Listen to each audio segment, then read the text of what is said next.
প্রতি বছরের মতো এই বছরও কান ফিল্ম ফেস্টিভ্যালের রেড কার্পেট নিয়ে সকলের আগ্রহ তুঙ্গে।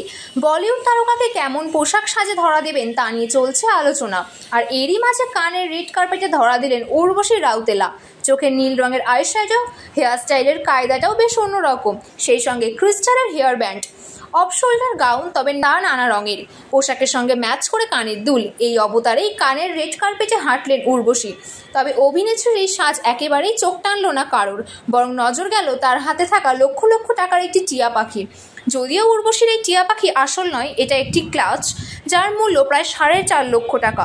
উর্বশীর চড়া মেকআপের এই লুক সোশ্যাল মিডিয়ায় ভাইরাল হওয়ায় সঙ্গে সঙ্গে অভিনেত্রীকে ট্রোলের মুখেও পড়তে হয়। উর্বশীর গাউনে ছিল বোল্ড রং নীল, লাল ও হলুদ, আর এরই সঙ্গে অতিরিক্ত লাগছিল তার রঙিন টায়রা। কিন্তু অভিনেত্রীর সাজ পোশাকে অতিক্রম করে সকলের নজর চলে যায় উর্বশীর হাতে থাকা টিয়া পাখির আকারের ক্লাচ, যার মূল্য 4,68,064 টাকা। কান চলচ্চিত্র উৎসবের লাল গালিচায় উর্বশীর এমন রূপ দেখে মুহূর্তে ধেয়ে এলো একের পর এক কটাক্ষ। নেটিজেনরা তাদের কমেন্টে বুঝে দিয়েছেন যে তাদের মোটেও পছন্দ হয়নি উর্বশীর এই চড়া মেকআপের লুক। প্রসঙ্গত, গোটা বিশ্ব যেখানে নো মেকআপ লুকসের ট্রেন্ডে গা ভাসিয়েছেন, সেখানে উর্বশীর চড়া মেকআপ নিয়ে আলোচনা হওয়াটাই খুব স্বাভাবিক। কেউ লিখলেন জঘন্য সাজ, কেউ আবার লিখলেন উর্বশীকে এড়িয়ে যাওয়াই ভালো হবে।